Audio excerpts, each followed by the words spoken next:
నమస్తే, welcome to our channel. నేను మీ పద్మావతి. ఈరోజు మనతో పాటు ప్రముఖ ఆధ్యాత్మికవేత్త డాక్టర్ ముల్లపూడి సత్యనారాయణ గారు ఉన్నారు. మరి ఆయనతో మాట్లాడి ధనస్సు రాశి వారికి ఉగాది నుంచి ఉగాది వరకు చూసుకున్నట్టయితే కనుక ఎటువంటి ఫలితాలు కనిపించబోతున్నాయని తెలుసుకునే ప్రయత్నం చేద్దాం. మరి మీరు కూడా వీడియోని ఎక్కడా కూడా స్కిప్ చేయకుండా చూసేయండి.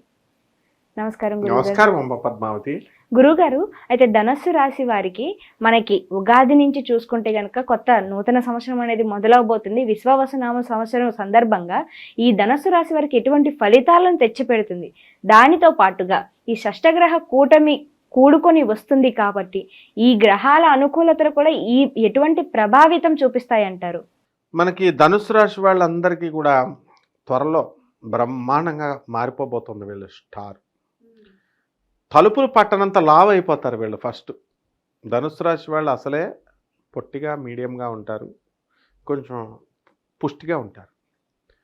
సప్తమంలోకి వచ్చేటటువంటి గురుగ్రహ ప్రభావం వలన స్వీట్లు బాగా తింటారు, తర్వాత లావు ఎక్కువ అవుతారు, ప్రేమలు ఎక్కువైపోతాయి. ఆల్రెడీ ధనుసు రాశి వాళ్ళు ప్రేమలో ఫస్ట్ అనమాట. అటువంటివి అసలే గురుడు వచ్చేస్తున్నాడు కాబట్టి ఇంకేమి తిరగలేదు.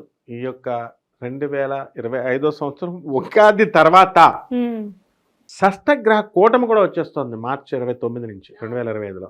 సో 6 గ్రహాలు ఒకే కక్షలోకి వచ్చేస్తున్నాయి. శుక్రుడు, బుధుడు, శని, ఇలా ఆ శుక్రుడు వీళ్ళని ప్రేరేపిస్తూ ఉంటాడు, ప్రేమ ప్రేమ ప్రేమ అని. కాబట్టి ప్రేమికులకు మంచిది. ఇక ఈ వైవాహిక జీవితంలో ఉన్నటువంటి వాళ్ళు వీళ్ళకి అసంతృప్తిగా బెంగగా ఏదో బలవంతాన్ని కాపురం చేస్తున్నట్టున్నారు వీళ్ళంతా కూడా. ఇప్పుడు మే 30 దాటిన తర్వాత ఈ యొక్క బాధ పోతుందన్నమాట. అందుకని ఫ్రీడమ్, ఫ్రీ బర్డ్స్ అయిపోతారు. ధనుసు రాశి అంటే దూసుకెళ్ళిపోతారు. ఇక వృత్తి, వ్యాపార, ఉద్యోగ విషయాల్లో ఏమండి మా ఫ్లాట్ అమ్మట్లేదండి, ఏమండి నోటి దగ్గరికి వచ్చి నా ఫ్లాట్ అమ్మట్లేదు, లేకపోతే ఎఫ్ఎల్ఏటి ఫ్లాట్ అమ్మట్లేదు, పిఎల్ఓటి ప్లాట్ అమ్మట్లేదు అనేటటువంటి వాళ్ళందరికీ కూడా మరి మే 30 దాటిన తర్వాత వీళ్ళకి మంచి రోజులు రాబోతున్నాయి. అక్టోబర్ ఆ ప్రాంతంలో ఇళ్ల స్థలాలు, ఇళ్ళు కట్టినటువంటి ఫ్లాట్లు ఇవన్నీ కూడా అమ్ముడైపోవడానికి అవకాశాలు ఉన్నాయి. అలాగే ఈ వీళ్ళు చేసేటటువంటి ఉద్యోగాల్లో గ్రోత్ ఉంటుంది, యాజమాన్యాలను వీళ్ళని గుర్తిస్తాయి ఈ యొక్క రాశి వారికి. ఆ తర్వాత నెంబర్ ఆఫ్ పర్సన్స్, ఎక్కువ మంది పరిచయాలు అవుతాయి. పరిచయాలతో too many cooks spoil the broth అని చెప్పి ఎక్కువ మంది వంట చేస్తుంటే ఏమవుతుంది, వంట చేసేటప్పుడు ఎవరో ఒకళ్ళే చేయాలి. ఉప్పు తక్కువైందని ఒకళ్ళు పక్కన వాళ్ళు వేస్తారు, కారం తక్కువైందని ఇంకొకళ్ళు వేస్తారు. మొత్తం అంతా కూర అంతా కూడా ఘాటుగా తయారైపోద్ది, పాడైపోతుంది. ఆ విధంగా ఈ యొక్క ధనుస్సు రాశి వారికి అందరికీ కూడా మేము సలహాలు ఇస్తాం, మేము మేలు చేస్తామని గ్రహాలు, మేము సలహాలు ఇస్తాం, మేము ఇచ్చేస్తామని మనుషులు వచ్చేసి మొత్తం వీళ్ళని మెదడు తినేస్తూ ఉంటాయి. కాబట్టి వీళ్ళకి లోనవ్వకుండా ఈ యొక్క ధనుస్సు రాశి వాళ్ళు వివేకతతో తమ గురువుల్ని ఆశ్రయించి ఉండాలి. గురువు అంటే వీళ్ళు ఏం చేస్తూ ఉంటారంటే అరటిపళ్ళు అమ్మేవాళ్ళు, వీళ్ళందరూ కూడా జ్యోతిష్యాలు చెప్పేటటువంటి 10th క్లాస్ ఫెయిల్ అయిపోయిన ప్రతి ఒక్కడు ఒక జ్యోతిష్కుడు, ఓ పంతులు, ఇంటర్ ఫెయిల్ అయిపోయిన వాడు ప్రతి ఒక్కడు ఒక టీచరు. ఈ రకంగా ఉంటే ఇప్పుడు ఏకంగా మా గురువుగారు సిబిఐటి ప్రొఫెసర్ సూర్యనారాయణ గారు చెప్పేవారు ఇదే డైలాగ్. అలాంటిది ఇప్పుడు ఇంకా అరటిపళ్ళు అమ్మేవాళ్ళు, కూరగాయలు అమ్మే వాళ్ళని కూడా తీసుకొచ్చేసి జ్యోతిష్యం చెప్పేస్తున్నారు. కాబట్టి ఇటువంటి గురువులను కాకుండా మన గురువు గారు అయినటువంటి గరికపాటి నరసింహారావు గారు, చాగంటి గారు, నండూరు గారు, ఇలాంటి వాళ్ళ స్పీచ్లు విని, వాళ్ళ బోధనలు విని కాస్త మారితే వీళ్ళంతా కూడా సంతోషంగా వీళ్ళు ప్రగతి పదంలోకి అలా వెళ్ళిపోతారనమాట. మన సునీత విలియమ్స్ వెళ్ళిపోయినట్టు అంతరిక్షంలోకి వీళ్ళ జాతకం అలా ఉంది. 8 నెలల తర్వాత ఆమె వచ్చేస్తుంది. కాబట్టి సక్సెస్ఫుల్ ధనుసు రాశి వాళ్ళు ఏది చేస్తే అది సక్సెస్ఫుల్. మీసం మీద మెలేసిలాగా మనం ఇలా అలా బ్రతకొచ్చు అనమాట ఈ ధనుసు రాశి వాళ్ళంతా కూడా. కాబట్టి విద్యార్థులు చదువులో టాప్ అయిపోతారు. ఆల్ ఇన్ వన్ గైడ్ చదివితేనే చాలు 90 మార్కులు వచ్చేస్తాయి. ఇంకా మొత్తం సబ్జెక్టివ్ ప్రిపరేషన్ కనుక చేసినట్లయితే ఇంకెన్ని మార్కులు వచ్చేస్తాయి. ఉద్యోగాలు, కాంపిటేటివ్ ఎగ్జామ్స్ లెఫ్ట్ హ్యాండ్తో రాసినా సరే ఉద్యోగాలు వచ్చేస్తాయి. ఇంటర్వ్యూస్ ట్యాటూలు వేసుకొని వెళ్ళి ఇంటర్వ్యూలు అటెండ్ అయినా సరే గ్రాంటెడ్ అని చెప్పేసి ఉద్యోగాలు ఇచ్చేస్తారు. మోడ్రన్ డ్రెస్, ఎనీ డ్రెస్, ఎలాగైనా సరే సక్సెస్ఫుల్ ధనుసు రాశి వాళ్ళు అనమాట. అలాగే రైతులు, ఇది వరకు కాలంలో రైతులు నువ్వు పంచి కట్టుకునే వాళ్ళని చూసేవాళ్ళం. ఇప్పుడు జీన్స్ ప్యాంట్లు, టార్న్ జీన్స్ వేస్తున్నారు రైతులు కూడా. వెళ్ళేసి వాళ్ళు ట్రాక్టర్లతో ఇవన్నీ చేస్తారు కదా.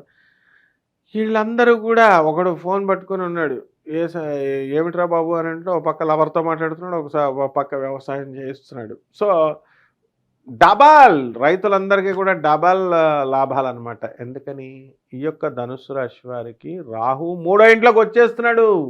రైతులు టాప్, చేపల రొయ్యల చెరువులు టాప్, వాహనాలు top, brothers top, sisters top, అంతా టాప్ పొజిషన్లోకి వెళ్ళిపోతారనమాట. ఇకపోతే ఏమిట్రా మరి బాధ అంటే శని కుంభరాశి నుంచి మీనరాశిలోకి వెళ్తున్నాడు మార్చి 29, 2025 సంవత్సరంలో. అక్కడ ఉంటుందమ్మా. శని పట్టుకున్నాడు వీళ్ళని, అర్ధాష్టమ శని. ఒక్కొక్క పాత లవర్స్ ఉంటారు కదా, వాళ్ళందరూ వచ్చి ఇంట్లో కూర్చుంటారు, వీళ్ళు పెళ్ళమేంటి అంటుంది. అట్లా చాలా cases, most of the cases ఇలాగే జరుగుతాయి ఈ ధనుస్సు రాశి వారికి. కాబట్టి ఈ ధనుస్సు రాశి వాళ్ళంతా కూడా చాలా డిసిప్లిన్డ్గా, జాగ్రత్తగా, తెలివితేటలతో, ఆనెస్ట్గా, ట్రాన్స్పరెంట్గా ఉన్నటువంటి వాళ్ళకి ఏ ప్రాబ్లము ఉండదు. మామూలు వాళ్ళకే ఇలా ఉంటుందన్నమాట. కాబట్టి విద్యార్థులు వద్దంటే అసలు పుస్తకం అంటే పురుగులాగా చూసి అసలు చదవనటువంటి వాడు, వాళ్ళ పేరెంట్స్ ఆశ్చర్యపోతారు, ఏంట్రా బాబు మేము 30 తర్వాత మా పిల్లడికి ఏమైంది, సరస్వతి దేవత పూనేసిందా, ఇంగ్లీష్ దేవత పూనేసిందా అన్నట్టు పుస్తకాలు తీసి తెగ చదివేస్తూ ఉంటారు.